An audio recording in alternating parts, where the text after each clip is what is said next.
Good morning, everybody. It's Robbie from Southern California, and I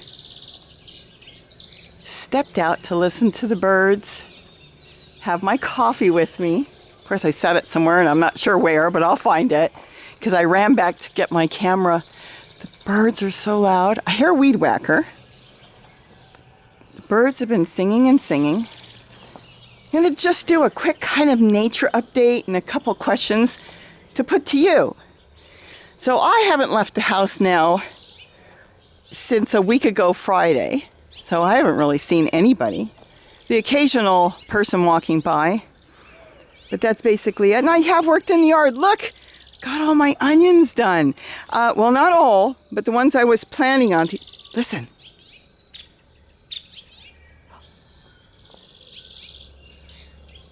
Okay, if you can hear the melody that rolls, those are wrens.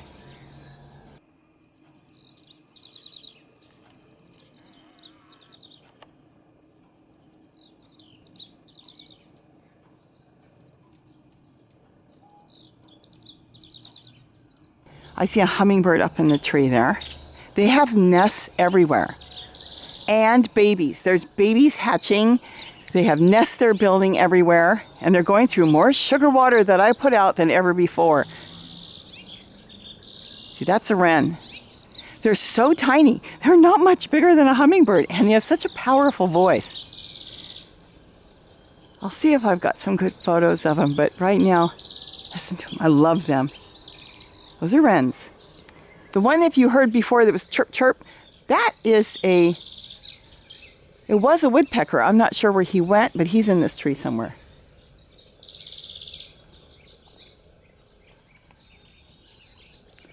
The birds are all out singing. It's going to rain soon. It's supposed to rain, so we'll see. Oh, I think I saw them zip through, but they're so tiny and they're so fast, the wrens. The wrens have started to build a nest in Gary's nest box. Not this one. I don't think. I haven't checked this one. But on the other side of my garden. Okay, now. That noise, I'm hoping you can hear it. Okay, he stopped. You know, a lot of times when I'm talking, they do it. I don't know if they respond, because if I talk, they do it. I get quiet. They get quiet. The chirp chirp is kind of a three chirp. That's a woodpecker. I see that hummingbird. See, let me walk over here real quick so you can see this. That is a hummingbird nest with two babies in it. And let me see if I can step down. And you can't see it, but built by that light. The same hummingbird that has that nest there, he has so much food, is building a second nest down there because her babies are so big in there, she can't fit in there, so she's building a second nest to start.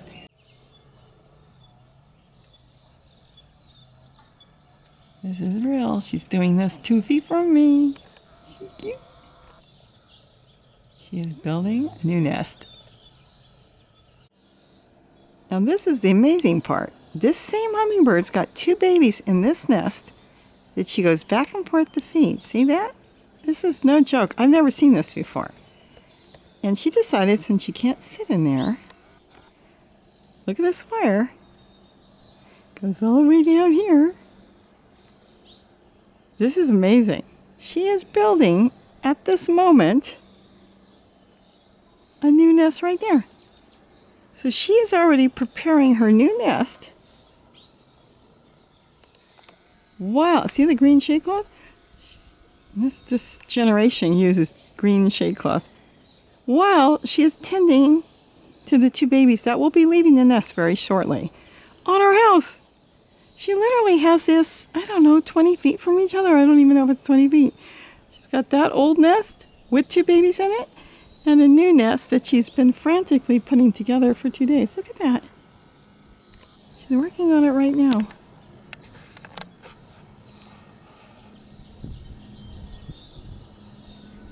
And there's the new nest, and it's almost done. She'll have that done probably in the next hour or so. She really likes her green shade cloth. I don't even know where I guess she's getting it from us. Look at that. Isn't that amazing? She's zipping around my head. I can hear her. Okay? Oh, look, look. Look, look.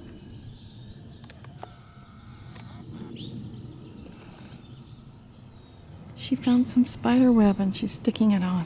Is that amazing? Well, that's it on this. Well, she raises those two babies there.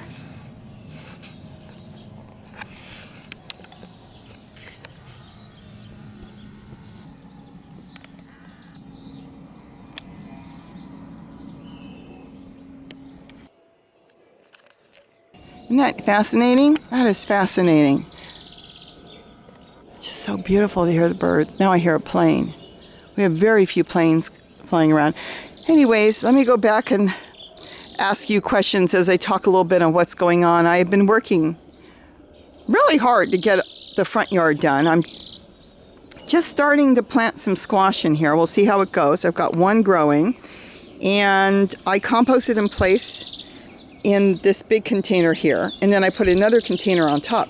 So I can have a squash growing there and a zucchini or squash growing, whatever, there. I think I see green. So. Wow, it's so noisy. So that's going to be interesting. We'll see in the next few days if they start to come up. Hopefully, even though we're raining, it's not getting too cold, but they said 45 the other day, so I don't know. That's still a little cold. I'm going to chop a lot of this out. I'm going to redo that whole table probably, or do something different.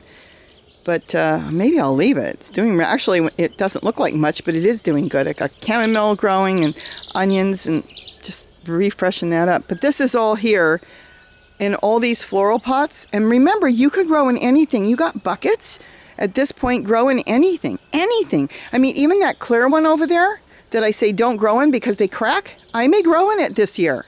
It doesn't matter. If I need to grow something else, I may grow in it, and when it cracks, I'll throw it away. But all these have walking onions, and yeah, that's a celery coming up. And that one over there is a mint. I chopped it off as something else. I was going to throw it away, but it is peppermint, so I'm going to keep that. And then here I'm just kind of cleaning up what I have been doing and taking a lot of the seed heads off the dinosaur kale and making a salad out of it.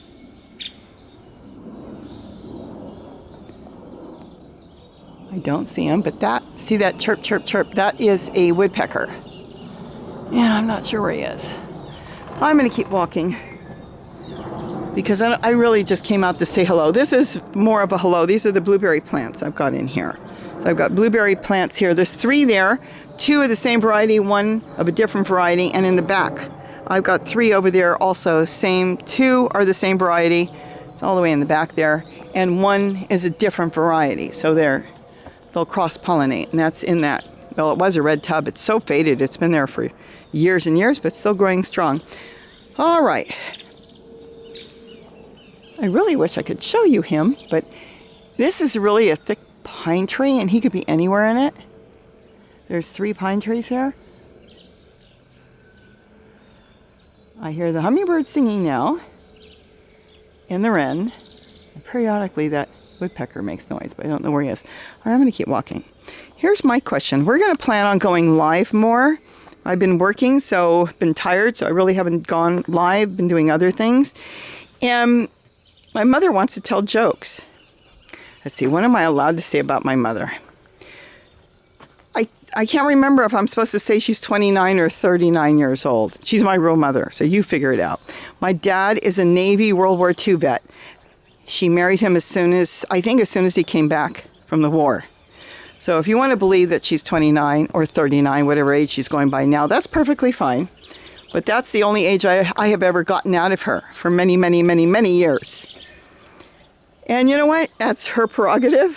So if she's happy saying that, then that's fine. She wants to come on and tell jokes. And she told me last night, she said, well, I don't want to come on live and tell jokes and get people upset. And I said, at this point, I don't think anybody's going to get upset.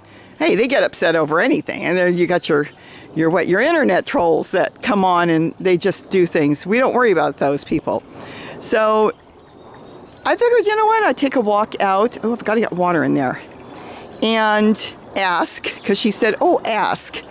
But she has always told jokes. She said she got it from her mother, my wonderful grandmother.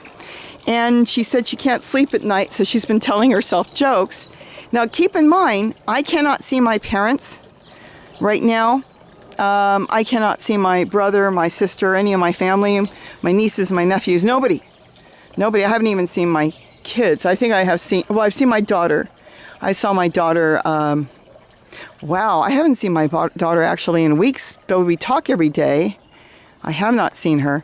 So it would be a very odd way of doing it, but what I would do is my brother has a tablet and she can sit next to me as I have a cup of tea, and it would be basically FaceTiming and her doing jokes. And of course, I guess my dad would be there too. And I don't know, he will be doing jokes, but if you want to hear her just talk and do jokes, I'll do it from my kitchen, and as soon as the weather is nice, I can maybe at some point, that's a raven, he's going to get attacked in a minute if he lands here, because we have a Cooper's hawk that built, a pair of them built a nest, and they have been chasing him off. No, he's going, so they won't bother him. There's another one. So if you want to hear her tell jokes, we could try it out. You don't like it, we don't do it again. Let me know in the comments underneath, because she said, no, what if they don't want to? Oh, there's a rabbit. Oh, he's running too fast. I don't know if I can get out the gate quick enough. Let's see. There's a rabbit. He's running so fast. See? Oh, there was two. They're coming here to feed. I had some, there you see. They went into the bushes there. I had some lettuce seed that I had purchased to try to see if the birds would eat it from the feed store a while back, and they really didn't. It was a very fine seed. I thought maybe the goldfinches would eat it, so I've kind of sprinkled it around, and I think it's starting to come up in different areas. I hope it is, and then the rabbits will have that to eat. I don't know what kind of lettuce it is, but it was labeled lettuce seed. It was from the like the horse and chicken feed stores. This is interesting. These are holes, and they come here and they dig holes, and I'll show you what they're doing. The squirrels come in and grab seed, and they've been burying it. And I'll have to see if I can find one, because I saw them the other day. They bury the seed, and then I thought they forgot where they put it, but what they're doing, which is fascinating, is they're coming back, and as the seeds grow through the holes, and they've dug them all up now. Oh, that's the nest they're building. They may even have eggs by now. I'm not going to peek in right now. But they had babies last year in there, and they're building that nest up now, the wrens. I actually saw them going in and out. But they go and they bury the seeds in these holes. They dig a hole, and then the seeds grow. You'll see this little mountain of green come up, and then they go back now, and they're eating the green. I never really thought. I thought they were going to go back and eat the seeds, but what they're doing is they're eating the sprouted seeds, which is very nutritious, remember? Microgreens. They're eating the seeds that are sprouting, that had just started to grow a little bit, and they're coming back to eat what they had buried all summer and all before winter. So that was really fascinating, and that's what the squirrels have been doing. And I'm sure whoever finds it, they eat it. So that's what my question is to you. I'm going to be doing a lot more on composting in place. My brother's really getting his garden going. There are so many ways to do it. My brother's asking, should I do this? You know, you can do it so many ways and so many places that might work better or better for a certain person. See what I've done here? Look at that. Now, if you don't have a lot of kitchen scraps, some people have told me they don't have kitchen, don't worry about it. If you've got toilet paper rolls, any, paper like that, put paper there. Leaves, I don't care if you take leaves off a tree, put leaves there, paper, and then cover it with any soil you've got. And then you can get, if you can get potting soil, put some potting soil on top of that, because the paper, the leaves, all that will break down. I mean, this is kitchen scraps. This is Swiss chard. I'm not going to eat it. That becomes kitchen scraps. So kitchen scraps is basically, right now, anything you would eat. I am now using, we had some chicken bones, that's going in there. Anything that was food is going in there. Anything, you just throw it in there and it will break down. So if you don't have a lot of kitchen scraps, just use leaves, grass clippings, and weeds. Definitely, all these weeds that I've got here, this is sow thistle growing, among other things. Even grass is growing, just whatever type of grass it is. You can pull all that out and you use that like you would use kitchen scraps. Again, Bermuda, anything that has runners you don't want to put on the top, or you'll end up growing a lot of that. And then you can pull it out and have green manure and keep pulling it out, because that's basically what it is. It's a green type of, compost. But this is perfect, but I'm leaving this because this the birds have been eating, and we eat it too. So until I need to pull it out, I'm not pulling it out. I'm almost getting there. These all are about halfway full with leaves. See, this has got collared leaves, and this is just branches and stuff. You saw me do that the other day, and I've got it really pretty much the way I want. Gary's been bringing me up some wood chips. Same thing here. They're all just, there's an orange in there. See the newspaper? Phone book paper, old phone books. Shred that up. And when I say shred it, just tear off some pages and use that. Same thing here. This I haven't touched yet. It's got an old squash down there because I'm getting ready to compost that plant back.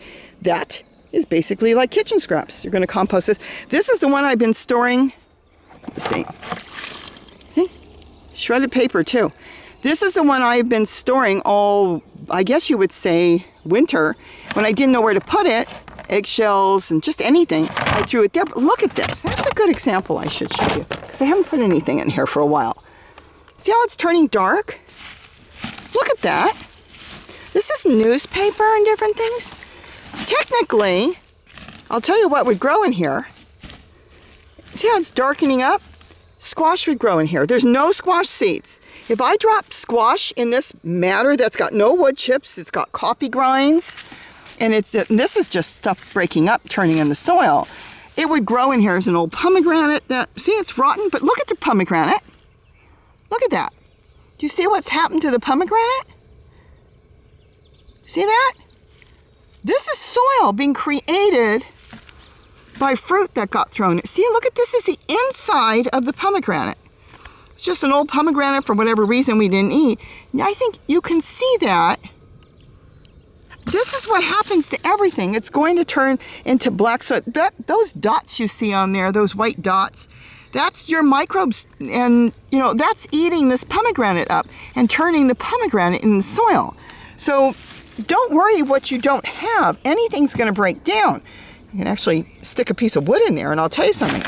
This is a piece of wood. That's going to break down. I could grow, I don't know why I keep it covered really. I can grow squash in there right now if I wanted to. I'm actually going to use that to spread it through or use it in other containers. This is just some shavings I had, and there's newspaper. This is all brand new. I just dumped that. More leaves. You know, I'm growing. I'm putting sticks in here in case a lizard gets in here, but this is just old celery. All this is breaking down. Everything is breaking down. See, this is the old plant. This is going to become, see how dark it is? See how it changes color? I'm trying to see look at this. Those are worms.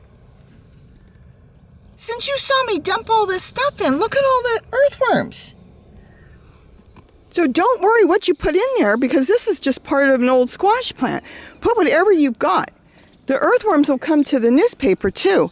Here is the eggplant growing, and here I'm still breaking off things. So you saw before I had celery, but look at this. It could have actually been Swiss chard. I'm getting rid of all this because, well, I don't need it, and this is all going to become compost. I will trim this back.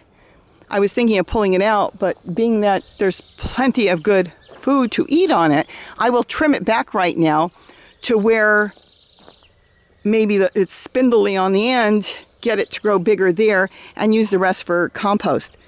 But that's why you don't throw it away. So anyways, I came out to do a quick nature walk, and a lot of you I know love nature walks, and so do I. So I'm going to start doing more nature walks, but don't worry, I'm going to be doing gardening too because that's so important, and hummingbirds. I forgot about the hummingbirds. Let's see what the Cooper's hawk is doing, because he sits and he switched places with her. He'll come flying and he goes into that tree and then he calls her, and vice versa, and they switch places.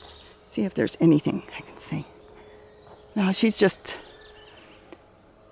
can't really see them because they get really down hard on that nest, but that's the nest up there. Let me zoom in. Yeah, she pushes herself down. She's sitting on eggs right now, so she really gets down flat. When she comes in, you see her move around. You'll see her tail. She'll even look at me. They do take turns, unlike hummingbirds, where the female, they breed, and then the male disappears, and the male breeds with who knows how many females. Hawks do not. They actually both completely pair and take care of the young. They build a nest together. They sit. They alternate. So one leaves and feeds and flies, and the other one sits, and they change places. And then when the babies are born, same thing. They both take care of the babies. So this is going to be exciting. We've had some small, you can see the nest from here almost. We've had some smaller hawks nest here before, and this tree is usually full of goldfinches and bush tits and hummingbirds nest in here, but now we've got a Cooper's hawk nest in here. I think the ravens nest around here too, but they beat them. They came in first because they're pretty good sized hawks. They came in first and they chased off the ravens that were getting ready to nest, and they won. So they belong to this whole area. The ravens, there's no ravens as you notice. We have ravens usually all over the place. No ravens. They're not going to allow the ravens here. I don't know when the ravens will come back, but it's going to take time because till the eggs hatch, probably another, I don't know how long they've been sitting, maybe another week and a half, and then they got to raise the babies, and that could take anywhere from, let's say 8 weeks, and then they're going to perch them. They generally don't take them too far, but they don't keep them together. If there's 2 of them, they may perch one there, and then they may perch one somewhere else. That's just the way they do it in nature, and then they'll go back and forth and feed them. But we'll see. We'll all see together what happens when they hatch, and then will they go right back and do a second clutch? I don't know. If they have enough food, which is generally with Cooper hawks, rats and mice and small rabbits maybe, but they're kind of small rodent animals. The birds that eat small rodents. So we'll see how much they find. If again, it all works back with weather and with what's available. So if they've got enough food, they could do another clutch right away. So we'll see what happens, or they won't. So we'll see. It's the hummingbirds. The hummingbirds here have so much food that they just keep nesting. And that's why she built a second nest next to her first. Look at all the birds. Gary just went and put bird seed out for the wild birds. So we'll see. But anyways, that's it. I'll do some more nature walks. I'll do a lot on composting and explain how we can get stuff growing quick and do a lot of live feed. But again, if you want to hear my mother say jokes with my dad, remember he's a World War II vet. I guess you would call her an army bride almost. Let me know, and then I'll tell her and see what you guys want to do. It'd be very different because it'll be me sitting next to her, talking to her, basically FaceTime, and you listening, because again, none of us can get together. No birthday parties right now, no family parties, no family get-togethers, no nothing. Usually they come here and have family get-togethers, but of course, that is not happening right now for safety reasons. Okay, let me know what you think. I want everybody to have a wonderful day. Again, whatever you do, walk slow, breathe deeply, try to relax, don't throw anything away. Everything is important. So if you're trimming and working in your garden, or if you're working with a neighbor 6 feet apart, or if you're in Australia 12 feet apart, don't throw away any waste from your garden. Like I've got a lot of wild weeds and grass growing in here. This is all going to turn into soil. All this all goes back. Everything goes back. See, that's got to be filled up from my walking onions a little bit. And I'm going to fill that up with leaves and just anything on the top. I showed you that pomegranate in a matter of a short time turned into black soil. So everything turns into soil. Don't throw even the geranium leaves. That all goes back to the ground and turns into soil. So you want to save everything. Just put it aside. It can't hurt. Weeds, put it aside. So let me know what you think about my mother telling jokes. I'm going to go get something to eat. I'm not sure what. And then I'm going to get some stuff done. And I want to wish everybody a good day. And we'll all keep in touch and keep together. And that's it. I see so many birds. I can't believe it. Have a great day. We're all doing the best we can. We'll get through it. And, gee, it is green. Look how green. Gary told me your garden looks so green. I really didn't notice. So have a great day. And don't forget, grow something and don't forget to eat what you grow. Bye-bye, everybody.